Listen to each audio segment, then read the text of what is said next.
Hi everyone. Hello. We just made up after having a fight, so we're happy now. What fight?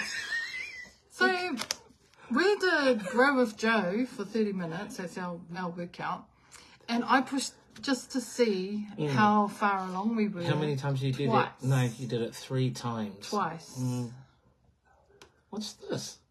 Got it. Okay. So it's an iPhone thing. Oh, okay. Anyway, this one gets upset about it. I'm like, I'm not pushing it No, what did you for say? your business. Yeah. It's for my business. No, that's not how you said it. Your beaky nose out of it. That's not how you said it. Mad. And she goes, Who gets angry? just leave it alone, okay? And it's like, oh, wow. No, OTT. you go. Leave it alone. You go and leave it alone. Stop no, that's right. touching it. And I can I'm check it if I want. And I go, I can check it if I want. What's No, wrong that's with not how did you say it? I can check it if I want. Okay, let's focus on our reading today. We are Genesis chapter 19. Wow. So, whoa. It's woo. Woo. Anyway. Genesis the chapter doom 19. Of Sodom, you know. Genesis Sodom. chapter 19. Wow. Day 19, guys. We're on day 19. It was just, I've read it heaps of times, but this time I really focused on the character of Lot, what sort of character he was. He was really persistent in taking the angels home with him, thankfully, otherwise, you know. Well, to eat with him, they said they were going to wait outside, and he said, no. He insisted, please come in. And so as they were making a meal, and then all the men of the city, and it specifically states and Gomorrah, young and old, knocking on the door and saying, hey, Lot, tell those 2 guys to come out so we can know them. We want to know them physically. Yeah. And Lot goes out the door and says, oh, you can have my daughters. Yeah, they have not been touched by man. Yeah.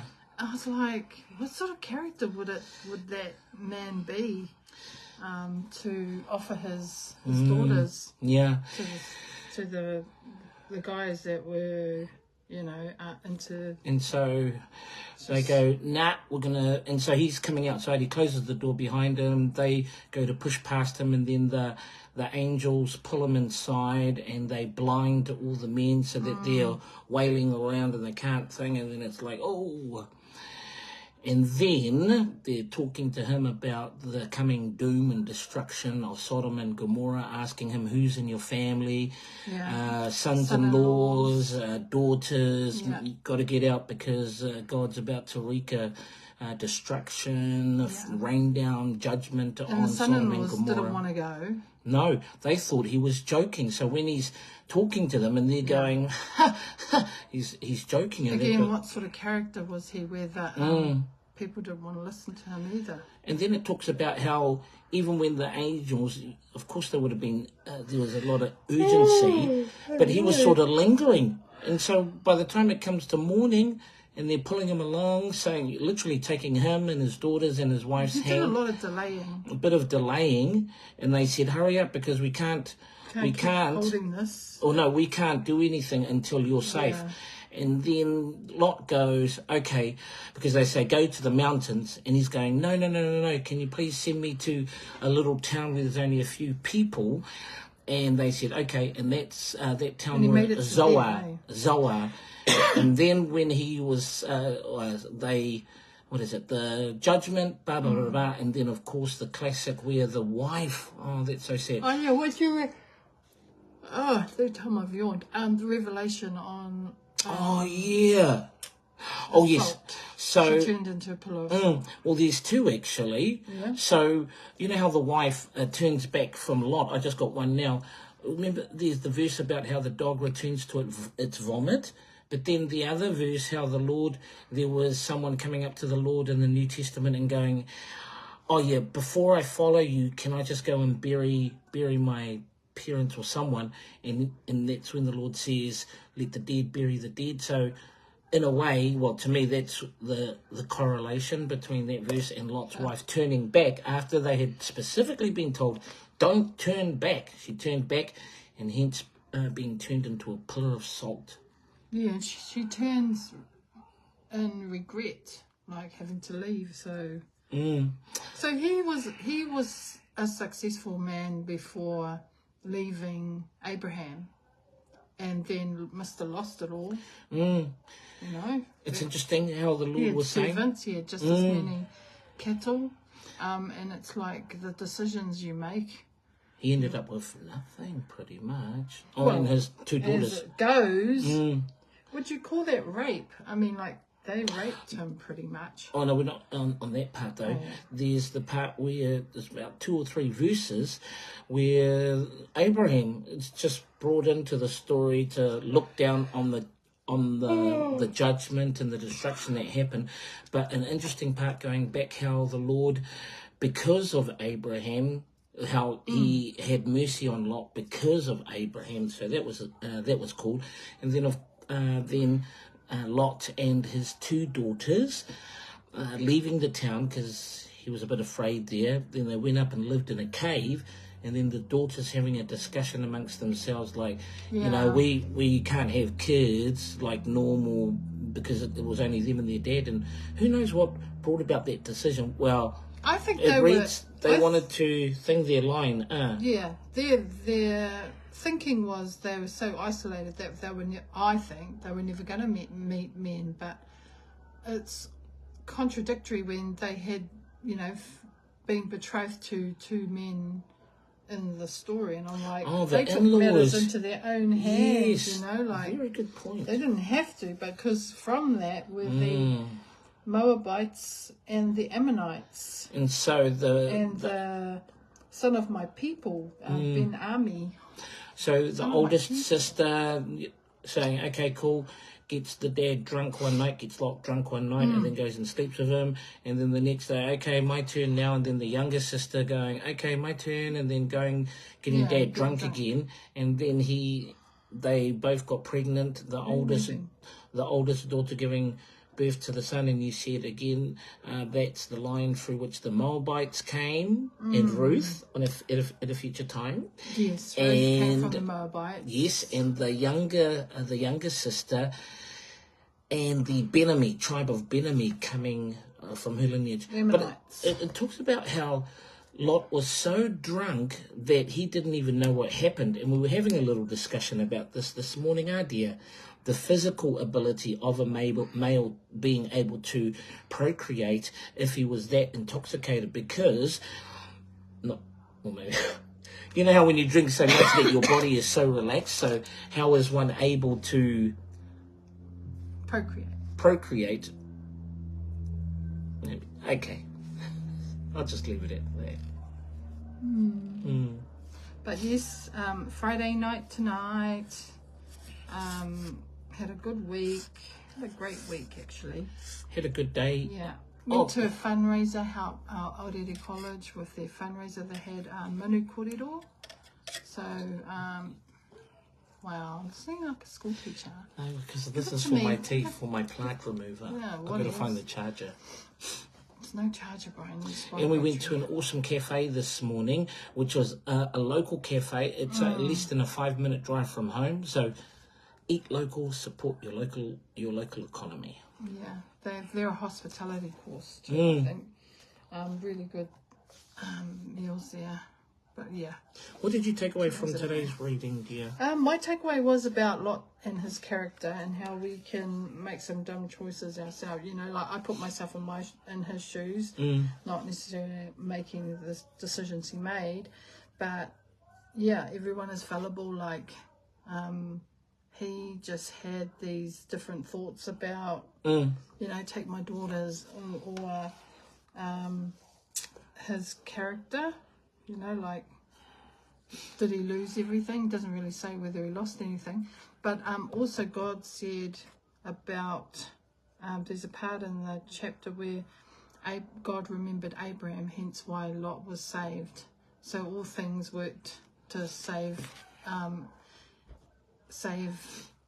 Lot, his nephew, and also about the, how Abraham had asked God if there were 5 people worthy to, would you destroy Oh my the city? gosh. Wait, was it today's chapter? No, yesterday. And how... No, that was today's. Yes. Oh, no, was it No, yesterday's? it was yesterday. And how... Oh, yeah. In yesterday's chapter, how that happened, and they couldn't find anybody, righteous to in that thing. Hence why it did get destroyed, and it goes to show that even Lot wasn't righteous yet. His mercy, God's mercy, remembering Abraham, still he still got salvaged and saved and. From the destruction, and how it wiped out every city, town except Zoar. Zoar. And how afraid Lot was. So maybe the character of Lot too, being not having Abraham's blessing, Right. because he was having to make decisions operating on in his the own. flesh, maybe. Operating, making decisions on his own, and. Maybe he didn't take on any of the learnings that he could have from Abraham. Because it's the thing, he did, out of fear, he went with his daughters into the mountains because of what had transpired earlier, and he was saved. The Lord saved him and 2 angels, but still... Yeah. So it was a great read, and lots of questions and lots of reflecting, I think.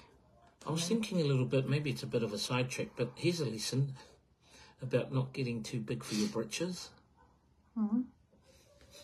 So the other day, I got a missed call, and something had happened where I thought, well, they just want to da-da-da-da-da. And then when I listened to the voice message, it was for a totally different thing. So what's it got to do with chapter 19? I don't know. It was just... Good for your britches, mate. Yeah. Stay humble. Where's the relevance? Stay humble. Always. Gotta stay humble. Yes. Stay humble. Yeah. But yes, it was a blessed reading. This morning, woke up very late. I woke up at 8:30. You woke up at about 9. Yeah, something like that. Went to bed late. Anyway, it was just a chilled morning. Yes. And looking forward to a good weekend. And for those that don't work in the weekends, please make time to be intentional or spending time with those you love. Yeah, good word, Brian. Thanks, So, Alberto. already done your prep for your show on Monday, eh? Yes, so I try and get my Monday show free you up in the can so that I can dedicate the whole weekend to family time. Good tip, eh? Good tip. What do I have? I don't have a tip. It is a good tip. If you've got work to do on Monday that you know has to be done, it may take a bit longer on Friday. You may have to stay a bit longer, but the benefit being, of course, again, you free up time in the weekend. Yeah. Wow, that's a good one. Yeah. Yes, there's a website on Sweet Honey. Or do you want to share some news from the other business, or no, we don't? No. Okay, yeah, sorry about that. This is just Sweet Honey. Oh, yeah. Yeah. Anyway, have a Sweet Honey from the Rock weekend. Yes. Yeah, day 20 tomorrow. It just gets deeper and bigger and amazing, more amazing. And again, always inviting, and please, if there's anything that you would like us to pray for, or in your own reading, you have whatever your revelations, whatever your learnings, please feel free to share. It's not just us two, but slowly as we build our community of honey, sweet honey from the rock, it's a collective journey, if you will, a collective journey. And we'll finish off with the 7th of June reading. Oh, okay. The greatest source of power. Oh, you want to read it? Oh, you read. The disciple who abides in Jesus is the will of God, and what appears to be his free choices are actually God God's foreordained decrees. Is this mysterious? It's a question mark. Yes, but what a glorious truth it is to a saint of God. And then the note, whatever you ask in my name, that I will do. John 14, verse 13. I would have always assumed the verse goes first and then the sharing, but anywho. Well, that's just you trying to control the situation. This is somebody else's written work. Judger. So yeah, this Judger right here. My utmost for his highest. Oswald Chambers. Anyway, it's And a great reminder. it's just about being a stepping stone and not a stumbling block. Just encouraging people, encourage each other. Yes, yes, yes. Bless you, love yous. Have a great weekend. You can turn it off. Reach over. Go out and change the world.